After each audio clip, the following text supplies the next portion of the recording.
Hello, this is um, I don't want to say it's a book review because it's a book in progress, but I just wanted to share some things that I've been learning. And this has been a moment of synchronicity for me. I bought the book about 2 months ago, and I've been wanting to read it, but today or this morning is when I picked it up. Now, this book has so many synchronicities, and I'm just only going to get into two of them with you. Um, Carrie Cohen also has a YouTube channel, so if you like the content of this book that I'm going to share with you, then you might want to think about subscribing to her channel. This book is called The Five Lessons of Life. When we get to the book, she is writing about her second near-death experience. She tells about some of the things that have happened so far, and then in chapter 3, after she was taken to heaven by a bird, which was in chapter 2, in chapter 3, she discusses the white void. And this is particularly important for me because when I do Ho'oponopono, we learn by Dr. Hewlin, from Dr. Hewlin, that we want to get to the void where divinity is, and that we can hook into divinity and do what divinity would have us do, do what divinity would have us to say, solve problems the way the divine would have us solve problems for whatever situation one is going through. And so I've had this book for 2 months. I bought it and about 2 months ago, and I'm just now reading it, and the synchronicity is amazing. So yesterday I learned from A Course in Miracles that heaven is a decision that I must make. And then chapter 3 talks about heaven. I'm going to read chapter 3 to you, but please purchase the book if you like what you're hearing, and I will let you know what stood out for me. Change your words, change your world. And it says CK, which stands for Carrie Kohan. And one funny thing that she mentions is that she was about to marry some guy named Oki. If she would have married the guy whose last name was Oki, her name would have been Carrie Oki or karaoke, which is cute. Okay, chapter 3, The White Void. It took a moment for my eyes to adjust because it was so bright in this vast space. Not only was this place an overwhelming sensation for my eyes, but for my ears as well. The space was void of sound. It was so quiet, it was deafening. My ears were pulsating with a pressure that was unfamiliar to them. Yet I felt comfortable because the feeling of love was absolutely indescribable. It was beyond love. It was heaven. I looked down at the chair once again that I was sitting on. It had no legs and it looked like a really soft cloud. I think the bird had dropped her off and set her in this chair, if I'm not mistaken. Yet it was a and the bird we learned about in chapter 2. And the bird, when she died, she was out of her body, and the bird brought her to heaven. Yet it was firm and warm. The chair was firm and warm. It felt so good to sit on because it wasn't just a plain old chair. It was emanating energy, an energy of unconditional love. While drinking up this healing energy that was now pulsating through my entire body, I looked up again and was startled to discover someone was standing right in front of me. So, I was thinking after I had read that earlier this morning, I'm like, what if everything gave off an energy of love? How would my world be different?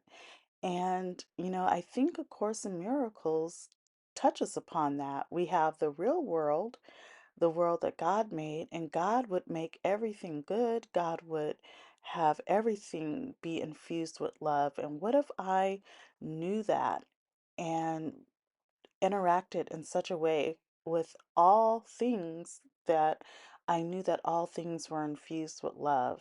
How would my life be different if I knew that everything emanated an energy of love? I was so shocked going back to the book. I was so shocked that I jumped at the sight of him.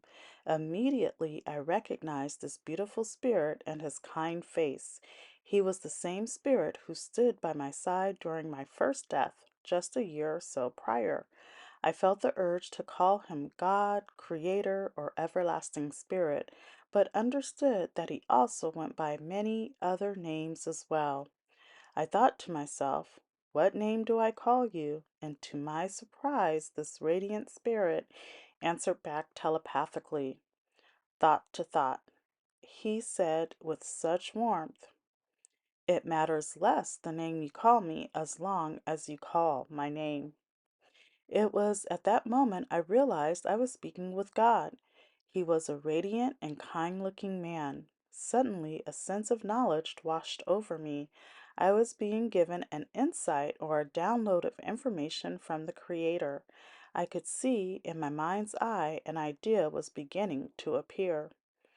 It became clear to me I was seeing God because I was brought up in believing in God from having a Catholic mom and a Protestant father.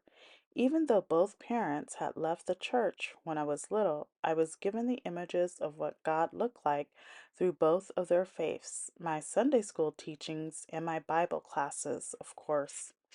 Looking at God, I was also given the insight or idea that if I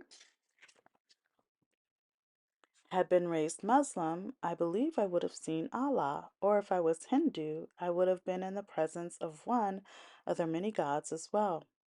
I had an overwhelming feeling that God was pure energy, and it was my own belief of what God looked like that was creating the illusion of the God source spirit that was now standing in front of me. Wow. Wow, wow, wow. So, based on our thoughts, we infuse meaning into God.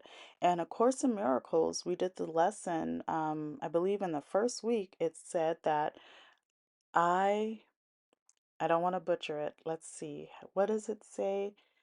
I give definition to everything in front of me, something to that effect. I will write it in the description once I find it, but basically that's the gist of it. Um, And so we even define God, which is kind of scary in a way, because who else is defining God? And are they giving God a good definition? And as creators, what are we creating when we think of God? So, in a way, it's awesome, but then in a way, it's also worrisome. I began receiving more and more images and feelings, and more downloads were being transferred into my mind and spirit energetically. I came to understand that Creator is creative.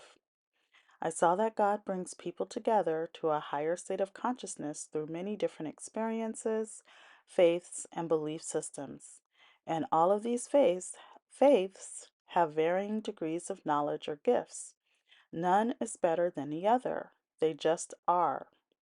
They are tools and instruments to bring us all to the same point, and that point is what I saw as the spirit song. So, what's a spirit song? I'm not sure, but I feel it's what's everything is made up of. It's the vibration of sound and music combined, a song of and for the masses that unites all in a vibration of love. So, and this reminds me of A Course in Miracles too. We are brothers and sisters, and we are united in love. When we come to the earth, we take on the illusion of separateness, but this is basically confirming that everything is made up of love, which I love that. Does the spirit song have something to do with string theory? I'm not sure. I'm not a scientist, but it is a message of what I was given, and I trust that it will reveal itself over time, just like everything else has to date through quantum physics and current science. So science has caught up religion in many aspects. The vast vision I was being given expanded out even further. I was being shown that we are part of a huge labyrinth. Our mission is to help and love each other as much as we love and appreciate ourselves. I then thought to myself, the Beatles had it right. All you need is love. Soon I could see that it's not just ourselves as humans we need to help, but it's all living and supposed non living things we need to nourish and cherish as well. I could see, I could soon see what we think of as non living things like your chair or clothing have a life force as well and are very much alive. Now, if you've been following me, I remember reading in one of the Rainbow books the same thing, and it's like we do Ho'oponopono over each and every atom because we are freeing everything. We're freeing ourselves, we're freeing people, we're freeing objects when we do Ho'oponopono. When we clear, we are bringing everything back to the void state.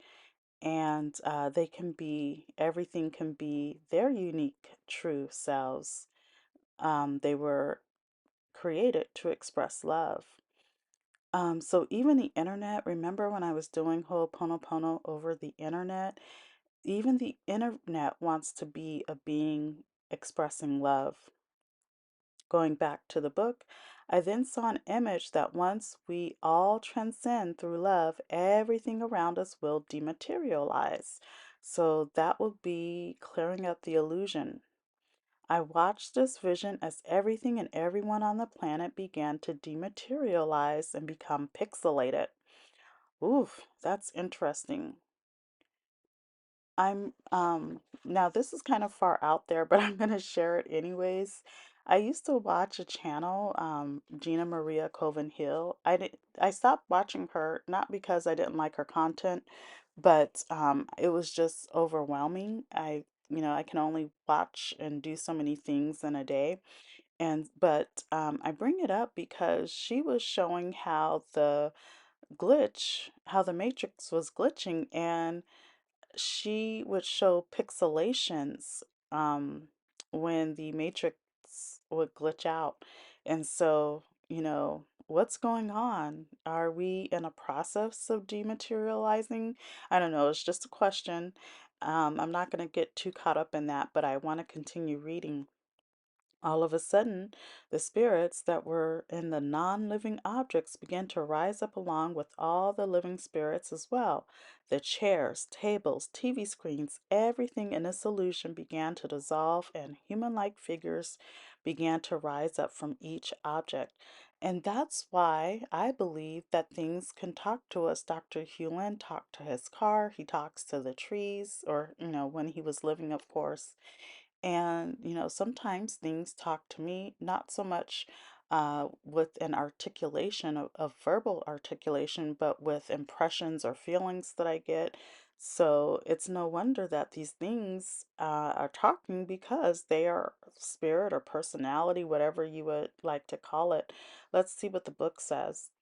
It was their spirit or essence that was rising up. Everything on earth began to lift up and out of their physical form, and the world as we know it dissolved in my vision. The message I got was that we need to value and be grateful for everything and everyone in our world. And when we do Ho'oponopono, we're doing that, particularly when you're saying thank you for everything and I love you for everything. We need to love and support everything we see, feel, and sense. This will not only bring us out of our endless loop, quote unquote, endless loop, and transform us into a utopia, but will also have a ripple effect that will stretch out into all cosmos and extraterrestrial nations forever and a day. This may feel so far off or even impossible for some, but it is our collective path. With every step that we take in the name of love, we will come closer to this ideal outcome. It all begins with the choices we make at this very moment, here today. We just need to believe that this day of loving thy neighbor unconditionally is not only possible, but could also be the most powerful choice we could ever make. And going back to A Course in Miracles, yesterday's lesson was heaven is the decision I must make. And heaven is not only a physical place, but it's a state of being, this love where everything is loving. And so when I realized that, I had to highlight the word choices because what am I going to choose in this moment, in the next moment? Am I going to choose heaven or am I going to choose another state of consciousness? I could see that our focus must start by loving ourselves first, then loving our fellow man, animals, plants, and even insects. I feel our whole purpose here on earth is to make the conscious decision to light our own internal flame of love, and the rest of our purposes will unfold with ease and grace. It all starts from within, I heard a voice say deep inside me. Slowly, I drifted back from these thoughts and came back into the brilliant white room. I could see that God was standing still in front of me in this place I came to know as the white void. Okay, I think I'm gonna end it there. But I mean, this was pivotal, like a pivotal, profound insight. And I just love reading this chapter, and I wanted to share it with you. Hopefully, you've gotten something out of it. And the book is called The Five Lessons of Life, written by Carrie Kohan. I'll link the book through Amazon, and I'll link her YouTube channel. And I was just flabbergasted, floored at the synchronicity because I just had read Heaven is the Decision I Must Make. And this is a great visual to see why we should make that decision. If you have any questions or comments, please put them below, and I'll talk to you later. Bye.